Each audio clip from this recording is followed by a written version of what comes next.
dan masuk ke dalam langkah sintak-sintaknya. Jadi ini seperti diskusi ya, seperti kalian nanti dibagi beberapa kelompok, diskusi memecahkan permasalahan gitu ya, dengan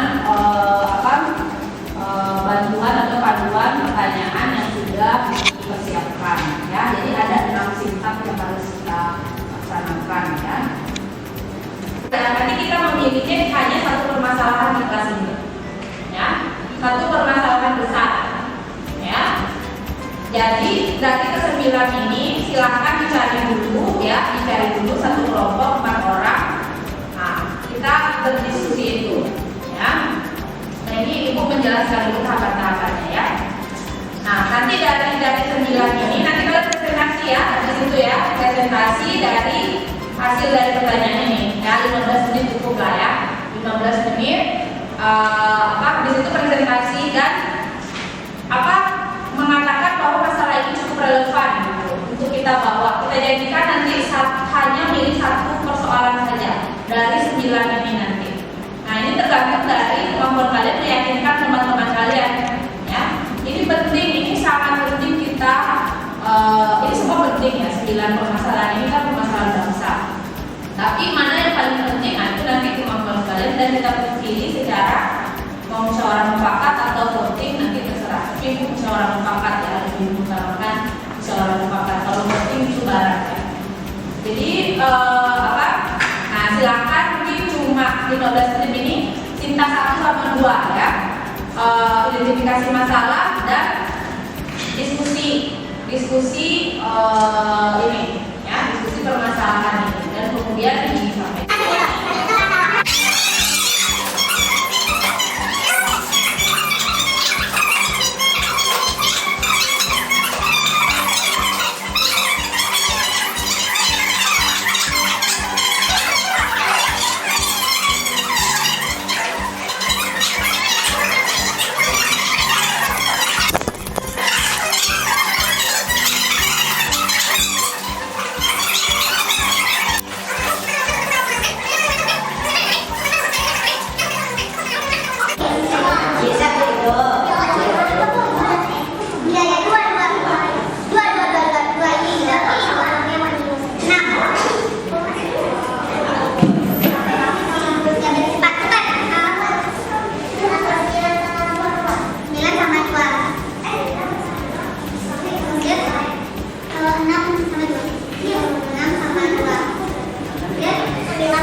Tiga.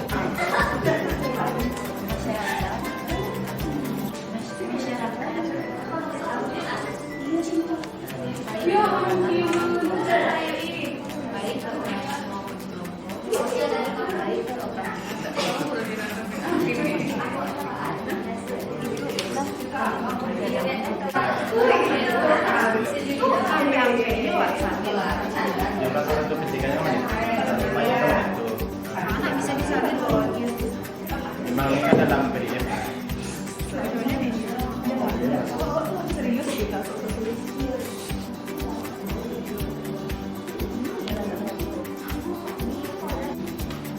Baiklah, kami dari kelompok portofolio 1 akan menjelaskan identifikasi masalah secara tertulis.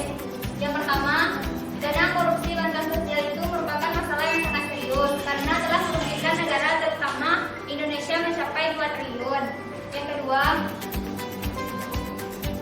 korupsi dana bantuan sosial merupakan masalah yang sedang menyebar luas karena tidak hanya terjadi di negara Indonesia, namun juga sudah terjadi di negara-negara lainnya seperti Amerika, Malaysia, Singapura, dan sebagainya. Yang ketiga, korupsi dana bantuan sosial merupakan masalah yang memang harus ditangani oleh pemerintah karena pemerintah memiliki wewenang untuk membuat suatu kebijakan dalam meminimalisir masalah ini. Selanjutnya, korupsi dana bantuan sosial memerlukan publik untuk bertanggung jawab juga menyelesaikannya karena masyarakat merupakan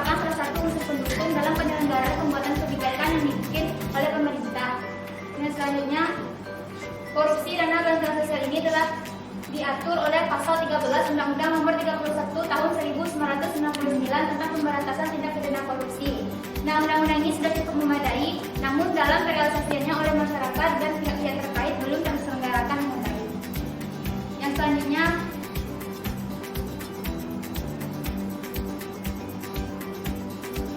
terdapat perbedaan pendapat masyarakat mengenai masalah ini. Ada yang menginginkan bahwasanya koruptor tersebut harus mendapatkan hukuman mati, dan masyarakat lainnya berpendapat bahwasanya koruptor yang telah mengambil bantuan hasil tersebut dipenjara saja sesuai dengan kasus yang telah dilakukan. Selanjutnya, pihak yang memperhatikan masalah ini adalah Kemensos dan KPK karena mereka memiliki fungsi untuk membuat sebuah kebijakan dalam merealisasikan undang-undang yang telah dibentuk pemerintah tadi sebagai penjabaran untuk memperjelas pihak-pihak terkait dalam penyelenggaraannya.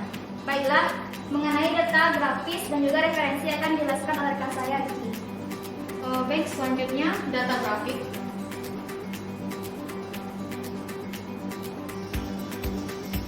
Brosur pertama merupakan yang menunjukkan kenaikan angka kasus korupsi bansos dari tahun ke tahun.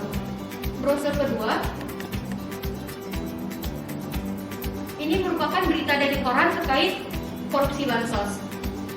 Yang ketiga, ini merupakan berita dari artikel media massa dari suara.com terkait kasus korupsi bansos. Dan yang terakhir, kami mencari informasi di YouTube terkait korupsi bansos dari Kompas TV. Selanjutnya, sumber informasi. Kami menemukan dua sumber informasi terkait korupsi bansos. Yang pertama, referensi mengenai Baik, untuk referensi selanjutnya adalah portofolio luas mengenai kebijakan yang diambil oleh pemerintah untuk menangani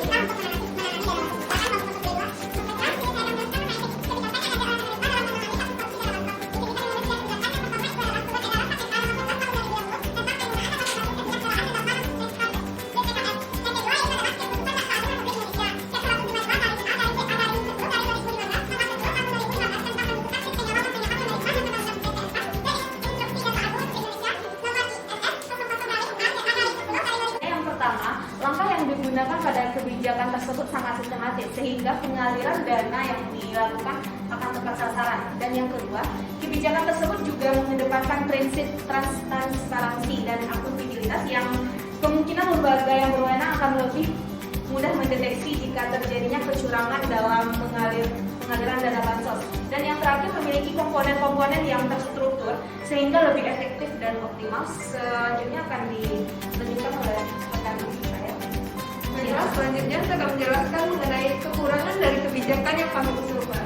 Yang pertama, yaitu jika ada data yang tidak sesuai, maka terrealisasi.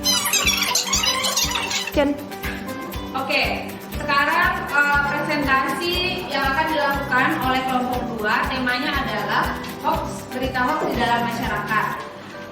Presentasi ini akan dilakukan seperti kelompok yang sebelumnya, ada 4 portofolio yang akan menjelaskan sampai kepada langkah-langkah yang diambil. Ya, untuk presentasi pertama dilakukan oleh kelompok portofolio 1 tentang penjelasan mengenai berita hoax di dalam masyarakat. Silakan kepada kelompok portofolio 1, berikan saja.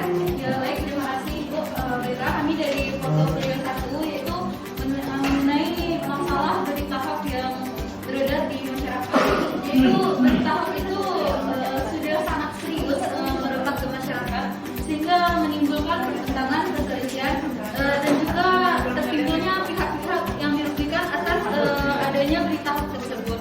Terus berita hoax ini sudah menyebar sangat luas sehingga sudah menjangkau seluruh lapisan masyarakat, baik itu dari yang kelas bawah sampai pun ke atas. Itu sudah kita tahu berita hoax ini sudah sangat merajalela. Baik, untuk peran pemerintah tersebut itu sangatlah penting, dan juga berita hoax ini dapat merugikan seluruh masyarakat, dan masyarakat juga bertanggung jawab dengan hal ini dikarenakan masyarakat merupakan sumber dari beredarnya berita hoax tersebut, mulai dari WA, dari Facebook dan media sosial lainnya. Itulah awal mulanya adanya beredarnya berita hoax. Baiklah, selanjutnya itu akan disampaikan oleh rekan saya yaitu Ega, dipersilakan. Baiklah, di sini saya akan melanjutkan materi yang disampaikan Julia tadi. Tentunya ada perbedaan pendapat masyarakat terhadap berita hoax. Ada sebagian masyarakat yang masih menelan mentah-mentah berita hoax. Ada juga sebagian masyarakat yang menelaah dulu berita hoax itu benar atau tidaknya. Nah, di dalam sini Undang-Undang Nomor 11 Tahun 2008 tentang ITE ini belum cukup memadai untuk menangani masalah ini. Nah, di sini ada lembaga yang menanganinya, itu ada KPI, Kominfo dan Kepolisian Negara. Baiklah, saya rasakan itu. Baik, saya akan melanjutkan presentasi dari Saudara Ega. Berikut adalah beberapa berita hoax yang telah diklaim oleh Kominfo yang keberadaannya tidak benar adanya. Yang pertama, selanjutnya ini berita yang kedua. Berikut adalah beberapa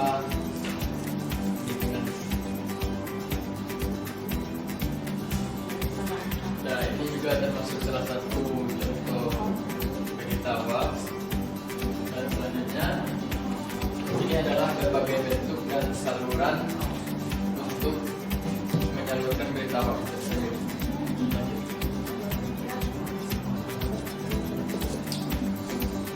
Beberapa referensi yang kami ambil dari jurnal ada 4 bagian yang tertera. Oke. Pertanyaan untuk kelompok portofolio 1, bisakah kalian memberikan contoh berita hoax yang dianggap merugikan dan kenapa itu dianggap merugikan?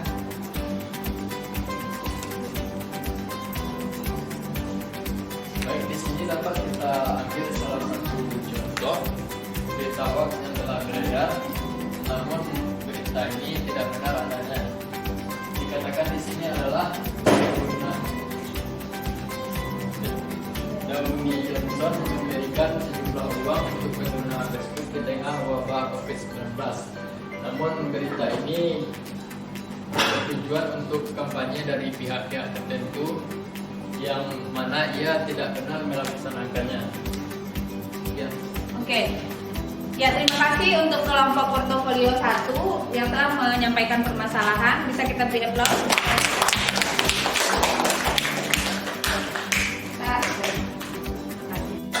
Tidak berkerugikan rendah. Nah, bagaimana menurut pendapat kalian menangani edukasi? Menurut saya, edukasi terhadap mungkin masyarakat yang berpendidikan rendah dapat dilakukan edukasi melalui laman resmi Kominfo, di mana laman tersebut dapat memberikan informasi terkait langkah-langkah mengenai memerangi hoax yang seperti yang telah disampaikan oleh teman kami dari portofolio 2. Sekian dari saya. Oke. Dan mahasiswa mencoba untuk mempraktekkan ke-6 sintak yang sudah dipersiapkan. Nah, sekarang kita menurut Ibu ingin bertanya, menurut pendapat kalian apa yang bisa diambil atau manfaat apa yang bisa kita ambil dari ke-6 langkah? Kita sudah melakukan identifikasi masalah, penilaian masalah, pengumpulan informasi, sampai presentasi yang terakhir tadi. Nah, kita ini apa kira-kira yang bisa kita ambil? Silakan Rahmi mungkin. Terima kasih Bu. Dari sini saya akan menyampaikan apa aja manfaat dari belajar proyek belajar hari ini yang terkhusus pada mata kuliah pendidikan nilai dan moral. Dari sini kita tidak terpaku terhadap teori saja, tetapi kita langsung terjun dalam pembahasan masalah dengan adanya identifikasi masalah, pemilihan masalah. Di sini kita lebih berpikir kritis akan permasalahan yang terjadi dan tidak terpaku terhadap teori saja dan dikerjakan secara dengan berkelompok sehingga informasi yang didapatkan dari teman-teman lebih mudah didapatkan dan mudah untuk dicerna juga dan mudah dipahami akan pembelajaran khususnya pada pendidikan nilai dan moral. Mungkin sekian. Terima kasih. Oke, terima kasih. Rahmi, kalau menurut pendapat Wahyu bagaimana? Ya, kalau menurut pendapat saya Bu, kalau untuk pengalaman pelajaran yang saya dapat dari proyek pembelajaran kali ini Bu, kita lebih fleksibel dalam mengungkapkan pendapat kita tentang suatu permasalahan yang terjadi Bu. Yang kedua, kita lebih leluasa dalam bekerja sama dalam sebuah kelompok itu Bu. Dan yang ketiga, ya kita lebih terstruktur dalam menyelesaikan permasalahan yang kita bahas dalam sebuah pembelajaran, khusus dalam pendidikan yang moral. Oke, langkah selanjutnya dari kelompok mata kuliah pendidikan nilai dan moral adalah melakukan drama terkait dengan tema yang sudah mereka pilih.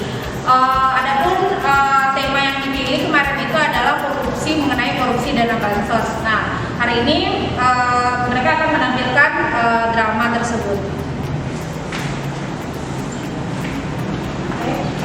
Pada hari ini kami dari kelompok 1 akan menampilkan drama terkait dengan korupsi dana bansos. Pada suatu hari akan dilaksanakannya pemberian dana bansos di Kecamatan Himbaro, dan Kepala Lurah dan Sekretaris Bansos melakukan rapat sebelum pengambilan dana bansos ke masyarakat. Jadi untuk hari ini data apa yang enggak? Jadi gini Pak, besok kan kita akan mengadakan penyaluran dana bansos. Adapun dana bansos yang akan kita salurkan itu jumlah 30 juta Pak. Dengan rincian untuk setiap masyarakat, setiap warga mendapat 500.000 untuk 6 kali pengambilan Pak. Jadi itu data yang saya dapatkan Pak. Nah, begini sajalah. Kamu buat di surat untuk pengambilan uangnya untuk masyarakat. Untuk masyarakat itu hanya 200.000 untuk satu kepala keluarga untuk 6 kali pengambilan. Jadi totalnya itu sebenarnya 12 juta. Nah, kan ada 6 juta lagi kalau masukkan saja ke dalam rekening yang saya untuk pengembangan proyek di kelurahan nanti. Apa enggak akan jadi masalah nantinya Pak? Takutnya nanti masyarakat menyadari hal tersebut dan kita akan kena tangkap Pak. Tenang saja kan, itu urusan saya nanti. Kamu urus saja itu ke orang panitia. Baiklah Pak, saya akan mengikuti instruksi Pak. Di hari berikutnya masyarakat berkumpul di kelurahan untuk pengambilan dana bansos. Baiklah, selanjutnya Ibu Lila, Ibu Rana, silakan.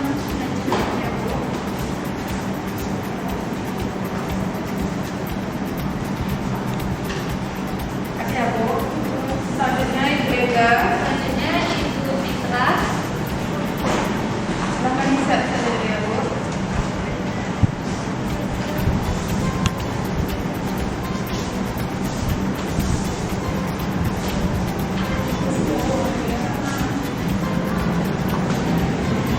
Setelah masyarakat menerima dana bansos, ibu pergi berbelanja ke KDGD dan bercengkerama terkait dengan penerimaan dana bansos.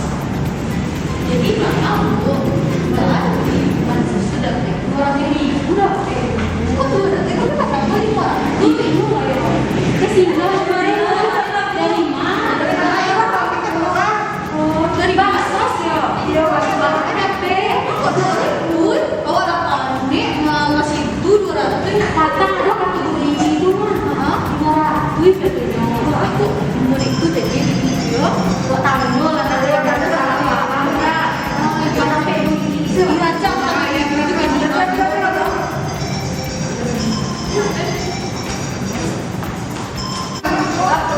Kami juga hanya dana bansos tuh Bu, kata ibu kata murah, nah, benar kami dapat 200.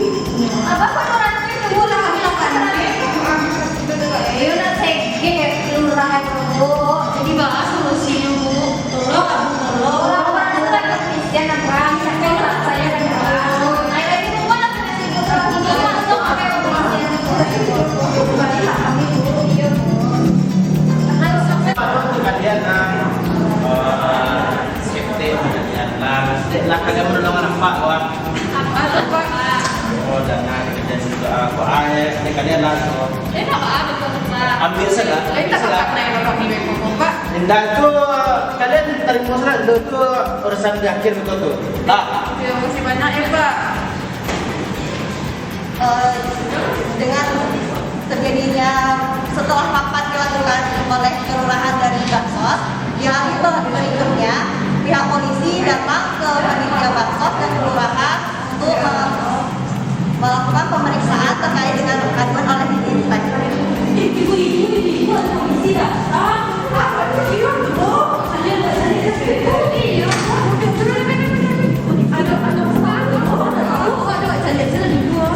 Iya, siapa itu udah tahu tuh waktu ini. Mbak, kenapa ini? kami dari pihak kepolisian mendapatkan laporan dari masyarakat bahwa bahasanya Bapak beserta jajaran diduga melakukan korupsi terhadap dana bansos. Ada buktinya ini saya polisi. Ini buktinya Bapak, silakan lihat buktinya. Ini laporannya ini palsu ini. Dari mana ini? Lebih baik Bapak ikut kami ke kantor untuk menindaklanjuti kasus tersebut. Apa kerjasamanya dari Bapak? Saya tidak bisa terima ini dari mana ini harus ada bukti dulu. Mohon kerjasamanya ya Bapak, nanti kita proses di kantor ya Pak ya. Terima saya ini apa ini?